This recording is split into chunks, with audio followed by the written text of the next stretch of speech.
Mr. Mesereau? Yes, thank you, Your Honor. Miss Arvizo. You need to turn your microphone on, please. Oh, thank you. You missed a good show of hands there. Give it to him again, would you? Look, look, look. Laughter. Miss Arvizo, did you tell the jury that David was not honest in the J.C. Penney case? Me? Yes. Okay, ask the question again. I'll rephrase it. Did you tell the jury words to the effect that your ex-husband David did not tell the truth in the J.C. Penney case? Are we talking about the grand jury or the civil lawsuit? The civil lawsuit. Did I tell a jury? Did you tell this jury today that David did not tell the truth in the J.C. Penney civil suit? We weren't talking about David. I was telling you what David had done to me and the children. David sued J.C. Penney with you, correct? This is correct. David claimed he was injured in that parking lot with you and your children, correct? What I was aware of is that he wasn't injured. And that's it. But he was suing, with you, for monetary damages for being injured, right? I came afterwards. David, when I walked up to the situation, he was being hit by these people. So I don't know what happened prior to me arriving there. So I'm unaware. During the time you had your deposition taken in the J.C. Penney lawsuit. Yes. Did you consider David to be an honest person? No. Do you remember testifying under oath in the J.C. Penney lawsuit that David is extremely honest? He's too honest.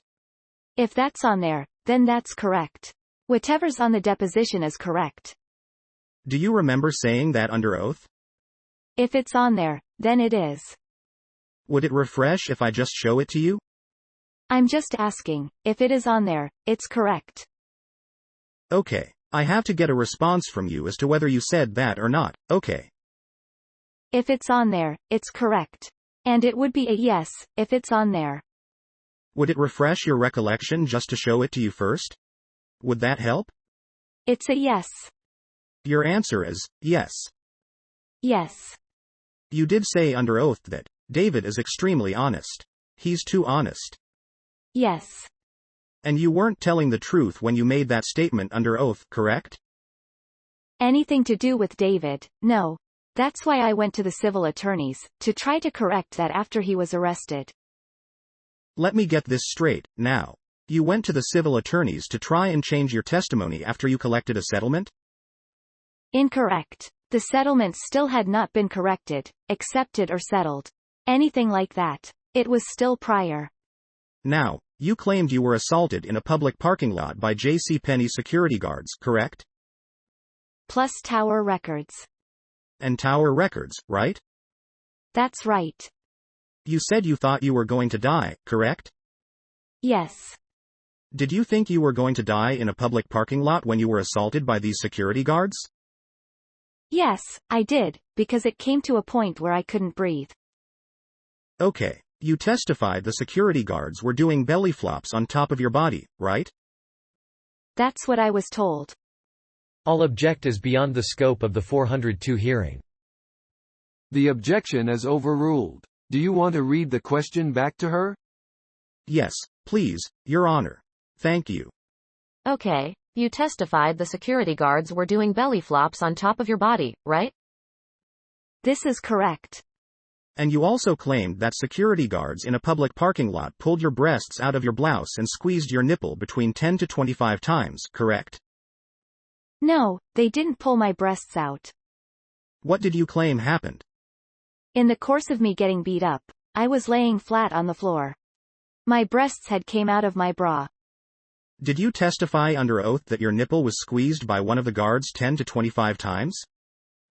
At this moment, the attorney, who was the defense attorney, wanted me to describe everything by the millisecond, even though, in my depositions, I keep saying, over and over, it was like this. It was like this. And instead, he wanted me to go millisecond per millisecond, so I described it the best I could as it was happening. But if you fast forward, that would have been fast. And how did you describe the sexual assault? Like I said, the wording as far as how the civil attorneys did, that was their choice of words. There was only one, how I described it, and that's how they put it in. Please tell the jury how you were sexually assaulted. Well, to me, I feel that my breast area and anything to do with down there, my private area, is considered my sexual organs. That's how I see it and how I feel about it. So if you place your hands on me in that area, I'm going to say that. And please tell the jury how you were sexually assaulted in that public parking lot. Okay, when I was laying on the floor, while they're beating on me, one of the Tower Records guys, who incidentally, this can be verified. I think he was also fired for doing this to some other people after this, but this person, while I was laying on the floor getting beat up, he had his hand over and over on my breast and on the front area of my private area. My pants were on. There was no intercourse, no rape, no nothing like that. I was just trying to describe that his hands were on my breasts, which I think I repeatedly kept saying I just wanted his hands off of me, and that's it. Do you remember testifying your nipple was squeezed 10 to 25 times? Yes. Again, it was he wanted me to humiliate me, like he's trying to do at this moment, and making me to say it millisecond per millisecond. You testified to these facts to get money, true? It was a civil lawsuit, yes, it was. Now, you claim in that lawsuit that Gavin's cancer was made worse by the security guards, true? I don't think so. I think I said something that Gavin was having the chemotherapy at this time when they wanted the deposition to occur. You also claim that Star's cyst was made worse by the security guards, correct? Incorrect. Did you ever make such a claim? Incorrect. What did you say about Star in that situation? I think, and this is the best I can remember, and we're talking 1998 here when this happened. This is the best I can try to remember. He's got a big, giant book right there, and I have nothing in front of me. And, let me see, I think what happened was when we went to the doctors, they put him in this tube, and when it came out, they ended up telling me that Star has a cyst on his brain, but this is something that Star has. That's it. Has nothing to do with JCPenney's lawsuit. Of course, getting hit on the head doesn't help if you've got a cyst on your brain. Do you know someone named Mary Holzer? Yes, I do. Please tell the jury who Mary Holzer is. Mary Holzer is a giant Michael Jackson fan. And she's also an office manager.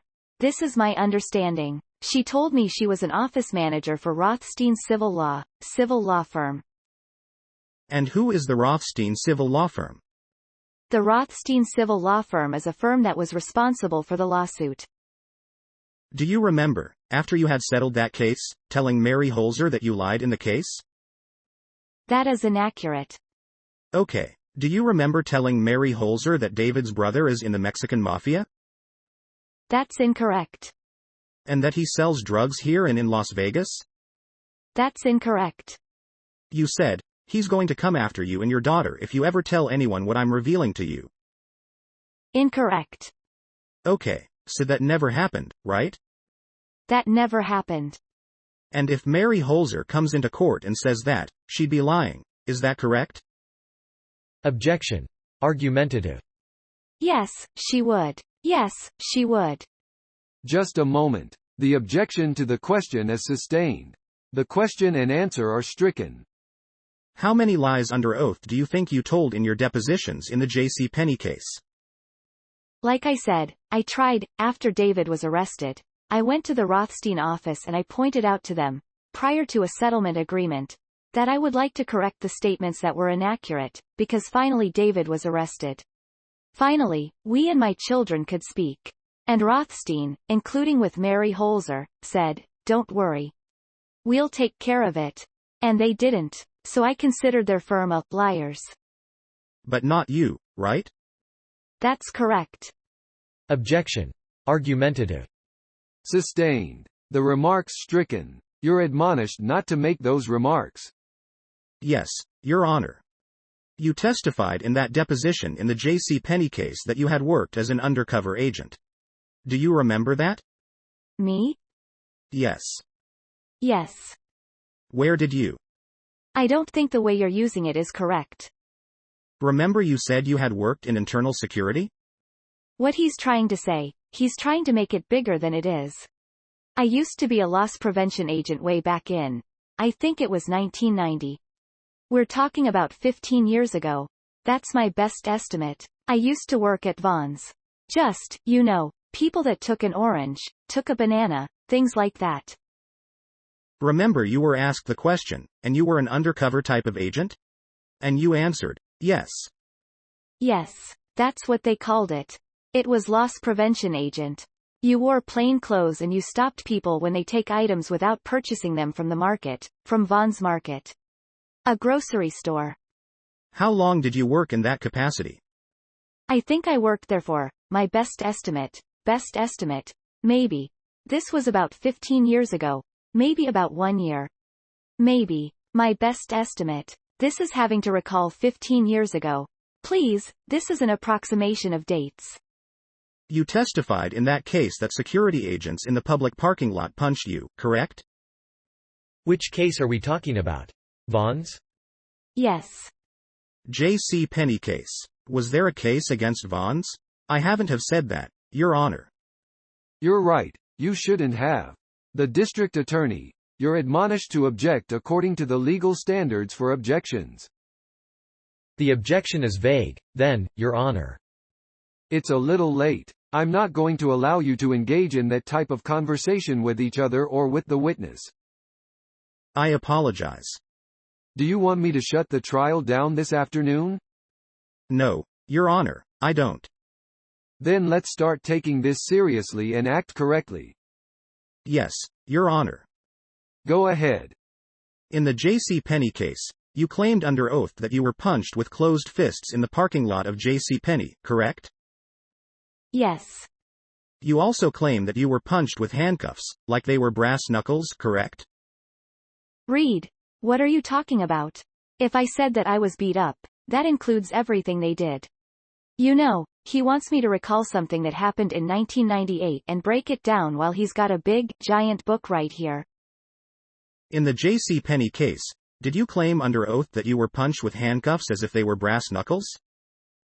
I remember seeing the female having the handcuffs inside her fingers like this. That's what I remember seeing. And after being punched all these times in the parking lot, you said you thought you were going to die and it was like you were in a cave in a tunnel. Do you remember that? Yes, it did feel that way. It did feel that way. You said security guards were punching Gavin and Star, correct? Can you please read, bring me that where it says that? Okay. Because both of my sons were hurt. Were they hurt by security guards? No, bring me. Were they hurt by security guards? Yes, they were. Okay, you said Gavin didn't get up. He just laid on the floor, right? I think, he's being general. My son was pushed and, by one of them, causing his elbow to fracture. He ended up having a fracture, so. And you said Gavin had cancer in both his lungs, right? Now, are we going at that time? Yes, at that time. Okay, he's mixing up the facts purposely. When my son was deposed in 2000, he had cancer. And progressively it went to both of his lungs. At that time when both my boys, the summer of first grade when this happened with J.C. Penney's, no, he did not have cancer. But when he was deposed, yes, he did. And he had cancer in both of his lungs at that point, right? Yes. Okay. Stage 4. Do you know an attorney named George Owen Feldman?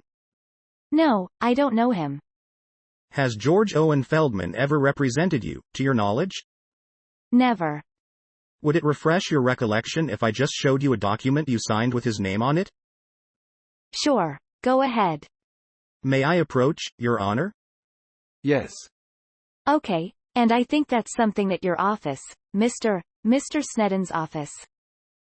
Just a minute. There's no question pending. Oh, okay, I was ready to. Just a moment. Okay. Go ahead, counsel. Okay. Have you had a chance to look at that document? Yes, I have. Does it refresh your recollection about who George Owen Feldman is? I've never been represented by George Owen Feldman, but I understand what he's trying to say, the paperwork. So you never have been represented by that lawyer, right? Never. Objection. Asked and answered. Never. Sustained. Do you remember testifying under oath in the J.C. Penney deposition that you weren't interested in suing? I wanted an apology. Did you ever withdraw your suit for money? No. Are you telling the jury that you blame your descriptions of what happened to you on your attorneys? What? Are you telling this jury that you blame the way you describe your injuries in that case on your lawyers? No. I'm going to try to make out what he's trying to say. However I spoke to them and however they communicated to the court, that's how it was. Did you testify under oath the way your lawyers told you to? Is that what you're saying? What? Did you testify under oath in that deposition the way your lawyers told you to? No. Are you blaming your descriptions about what happened to you in the parking lot on your lawyers? Objection. Vague as to descriptions. Overruled. You may answer. Okay, I'm going to try. I'm trying to feel for what he's asking. How I communicated to him, to them, is once. As I told the police, I told them. Now, how they put it on paper, I have no control of that.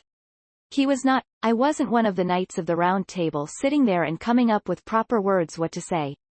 That's it. One story. That's it. The same one I told to the police. When did you meet Michael Jackson? I think it was, my best estimate, August of 2000. Do you remember signing a document prepared by the Santa Barbara Sheriff's Department on December 18, 2003? Okay, is it the paper you just showed me? Yes, but I have I can't answer unless you tell me exactly. There was a lot of paperwork. Would you like to see it? Well, I'm asking you, please, is it the same one that you just came up here and showed me? It is. Okay, then, yes. I've signed many paperworks of theirs. Let me ask you the question again. Okay. Do you recall signing a document prepared by the Sheriff's Department of Santa Barbara County on December 18, 2003? I think so. Would it refresh your recollection just to look at the date and your signature? No. Is that the one that you just showed me? It is. Then, yes. You did sign that document. Yes. On December 18th. Yes. 2003? Yes. Alright, now, do you remember signing a document prepared by the Sheriff's Department that said the following? From time to time, between January 1, 2000, and the present date, I consulted one or more of those lawyers concerning Michael Jackson's interaction with me and my children at Neverland Ranch in Santa Barbara County and elsewhere, in this and other states, and concerning the return of some furniture stored by or in the name of Brad Miller at Dino's Storage in North Hollywood, Los Angeles County. Do you remember signing a document that had those words? Do you want me to have the document, we've had this discussion over since August? Object, Your Honor. Since August, the same thing. Just a moment. I want you to answer the question. The question is, do you remember signing that document? Yes. And the document said that you had started investigating Michael Jackson sometime between January 1, 2000, and the date you signed the document, which is December 18, 2003, right? Yes. If those words are on there. Why would you start investigating Michael Jackson around January 1, 2000, if you didn't meet him till August 2000? Okay, let me explain something to you. And this has already been discussed, and he knows the answers. This was discussed at the end of September. I'm going to object to this part of the answer as non-responsive. Sustained. When the sheriffs were doing their investigation, they wanted to know every single detail about me. George Owen Feldman I think he's associated in the same law firm of Rothstein. So the police department did an extensive search on me as a person, and so they put everything in a general form so they can have access to everything about me in my past, because they wanted to verify and make sure that what they were going to do towards this Goliath was going to be accurate and truthful. And that's why this paper was made in such a general way. Are you now telling the jury that George Owen Feldman did represent you? No, he didn't represent me. At any time? No, he didn't represent me. He is one of the people inside the civil law firm. But my understanding was that it was only the Rothstein and another attorney named Adler, another attorney named Ramiri. That was my understanding, and it still is today. Let me try and ask the question again. Okay. In a clearer form, because perhaps I was not clear. And I apologize if I wasn't. You signed a document that said from time to time between January 1, 2000, and the date you signed the document, you were investigating Michael Jackson through various lawyers, correct? Okay, there's more information on that paperwork which he purposely has taken out of context. It's, certain events are attached to specific attorneys. Certain situations are attached to certain attorneys. Like I said, the police wanted to do an extensive, thorough investigation on me prior to doing it on him. So they wanted everything about me. So they made it in a general form. But he keeps taking it out of context. I don't want to offend the court, Your Honor. I don't think I actually got an answer to that, but I will leave it to the court's discretion. Ask your next question. Yes, Your Honor. You did sign this document, correct? Yes, I did. I would move it into evidence, Your Honor. It's admitted. I will object, given the prior ruling dealing with confidentiality of the. It's redacted. Perhaps we could argue this at the next break or the conclusion of the proceedings. All right, I'll withhold ruling on its admissibility, till. Shall I submit it to your clerk, Your Honor? Have you numbered it? I have not. Will you do that now, so we have a record of what you're talking about? 5007. 5-0. 5007. All right, I'll withhold ruling until we hear from the district attorney. Yes, Your Honor, at this time we'd like to play the rebuttal tape. Exhibit 340. 340. Are you ready? Whereupon, a portion of a DVD, Plaintiff's Exhibit 340, Disc 1, was played for the court and jury. Now, Miss Arvizo, you were laughing at various times during this tape. Was that something that you scripted in advance? I was nervous. Brad Miller was standing right next to the camera, right in front of me. Was the laughing something that you scripted in advance? Yes. Also, Dieter wanted that included. Is everything that your son is saying memorized? Everything. They took all the information from us. Information that did exist, back from Miami, and information that they had already. They studied us and got background information. Move to strike, Your Honor. And then they put it all together. Just a moment. I answered your question. I think that could be answered, yes, or, no. The question is everything that your son is saying memorized? Everything is going according to what Dieter had scripted. Go ahead. Is it memorized? I think so. Okay. Whereupon, a portion of a DVD, Plaintiff's Exhibit 340, Disc 1, was played for the court and jury. Ms. Arvizo, were the words you just articulated on that tape all memorized? Yes. Were you lying on this tape? No, I'm a poor actress. That's why they started the proceeding to go do the passport and the visa. That's what Vinny had communicated to me. That what I did was inadequate. You were not lying on this tape? Acting. Let me rephrase the question. The jury just heard the words you expressed on the tape, right? Correct. Were they lies? Acting. Your Honor, may I request that the witness be instructed to answer the question? Well, the question was, were they lies? And she said, acting. I can rephrase it, Your Honor. When you said what the jury just heard you say on this tape, were you telling the truth? I was acting. I don't know how you want me to define it.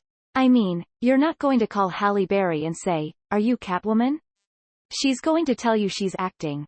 She's just acting. She's not a liar. I was acting. That's it. Are the words you said on that tape the truth? Objection. Asked and answered. Sustained. Whereupon, a portion of a DVD, Plaintiff's Exhibit 340, Disc 1, was played for the court and jury. Ms. Arvizo, was what you just said about Michael Jackson being fatherly the truth? Everything on here was choreographed by Dieter and Ronald, specifically Dieter, and it's all acting. And I failed at that. Are the words you spoke true or false? The words I spoke were part of a script.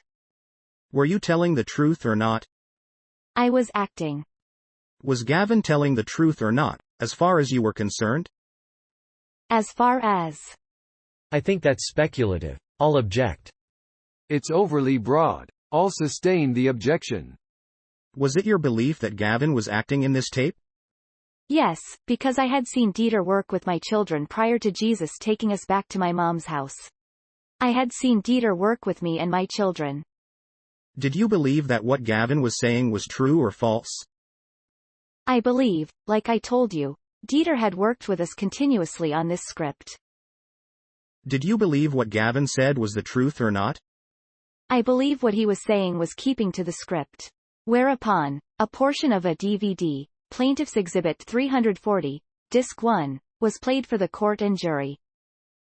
Now, Ms. Arvizo, you said that you and your children were neglected and spit on, right? Yes. And who were you referring to? They took elements of my life and my children's life which were truthful and incorporated it into their script. And this happened in the initial meeting in Miami. They were already in the works on this. It took me a while to find out. And it's taken many other people to find out later, too. Who neglected your family? In this script, everything is scripted. But if you're making a general question, you already have the specifics on that. When you said your family was spit on, who were you referring to? On this rebuttal thing, everything is scripted. They took elements of mine and my children's life which were true and incorporated in here. When you said, everybody tossed us aside, who were you referring to? This is all scripted here. When you said, we weren't in the right zip code, and we weren't the right race, what were you referring to? This was all scripted. For those answers, you need to ask Dieter. But wouldn't you agree that on numerous other occasions you said exactly the same thing? That's correct. You even said words to that effect on that phone call you had with Frank when you didn't know you were being recorded. That's correct. And your answers weren't scripted there, were they? No, they weren't. Like I said, they took elements of mine and my life, mine and my children's life and put it into this script. Well, not referring to what you say on this tape, but referring to what you said on other occasions when you didn't know you were being recorded. What did you mean when you said, our family has been neglected and spit upon, etc.? What were you talking about? Outside this rebuttal, we're talking about David. Okay, whereupon, a portion of a DVD, Plaintiff's Exhibit 340, Disc 1, was played for the court and jury. Now, Ms. Arvizo, you had been very critical of David for not defending you and your children like a father should, correct? He would have to defend us from his own self. Were you critical of David for not defending you in the JCPenney case the way you thought he should? I was not critical. Never were? No, he just stood there. Didn't you say that you had? Excuse me. Let me rephrase the question. Didn't you say on one occasion that you would forgive David for not acting like a man in that parking lot? I don't remember clearly, but I can try to recall for you. I'm getting beat up on the floor. And the history is David had always been beating me up. And this one moment that he could have done something for me, he allowed these people to beat on me while I was laying flat on the floor, while he stood like a coward on. It was like a little sidewalk. That's where he stood, if that's what you want. Okay. That's the best I can recall. Now, you say in this tape about, excuse me. Davellin says in this tape, about Michael, the fact that he stood up and defended us, that's a father. Was that just scripted? Okay, all this on the video, plus the outtakes, everything is scripted. Michael, when we arrived in Miami, he had like a 45-minute lovey-dovey meeting with us. Okay, and they started scripting it in Miami? They must have. They must have started all this stuff way before I was even called up to Miami. They must have. So they were scripting you in Miami, but you didn't know what they were doing, right? Like I said, we're going to have to call Ronald, Dieter, all of them in here to find out what they were up to. Or Michael, he could come up here. Were you being scripted in Miami without knowing it? I don't know. Whereupon, a portion of a DVD, Plaintiff's Exhibit 340, Disc 1, was played for the court and jury. Miss Arvizo, is what you just said memorized? Yes. And, yeah, whereupon, a portion of a DVD, Plaintiff's Exhibit 340, Disc 1, was played for the court and jury.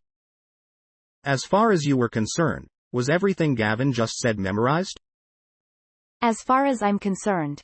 Like I say, I pointed out, Dieter had worked on us, with us. And also, I would like to maybe help you remember, this was. Could I get a yes or no answer, Your Honor? Yes. Do you want the question read back? Sure, please. As far as you were concerned, was everything Gavin just said memorized?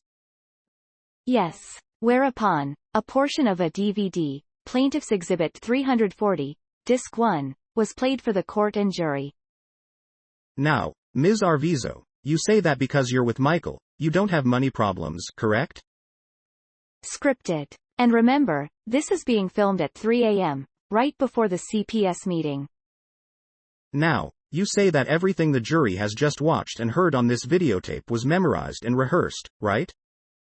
Yes. And while I was over here, in Jay Jackson's apartment, they had their claws in my 3 kids. How long did it take all of you to memorize all the words that the jury just heard you say? Well, they worked, Dieter. While I was there, in my presence, Dieter worked, well, with us daily, and about on the average of 10 times a day. And then when I came over here, and the children were over there, who knows how many times. That you would have to get from my children. Let's talk about you only. You said you sat down with Dieter 10 times a day, correct? My best estimate. And where did you do that? In one of the guest houses, the one that looked like the little boy's room. That one. This is the first time, after numerous police interviews and after going to the grand jury, that you've ever said, I met with Dieter 10 times a day to memorize my words, right? No, I said, many times daily. Okay. That's my words, but you want specific answers. So you said everything the jury just heard was memorized, and I'm just asking you how long it took you to memorize all of it. How long? Do you think? Well, I didn't do a good job. How long do you think it took you to memorize all of this? I couldn't give you an answer. Was it all memorized word for word? I did my best. And was it all written out in advance? Yes, it was. So how many pages were in this script, if you know? Well, at the end of the video right here, you can see Christian have the script himself. And probably Bradley Miller also had it, because he was standing right next to the cameraman right in front of us. Brad Miller's job was to report to Dieter if we did everything we were supposed to do. Was everything written out word for word in advance? Yes. Okay. They're very detailed. And you just memorized every page, true? I did my best. Okay. And I failed. That was the end of that first disc. We have the second disc. I understand. You ready? Yes, Your Honor. Oh, we've got to. Just a second. Do you want me to put it on black? Oh, you can leave it on. I just wanted to squelch the high-pitched tone that would be otherwise heard. That was pretty good of you to remember that. Whereupon, a portion of a CD, Plaintiff's Exhibit number 340, Disc 2, was played for the court and jury. Miss Arvizo, was what you just said memorized word for word? Yes, I tried to do my best. Do you want to take a break at this point, Your Honor? That would be good. Thank you.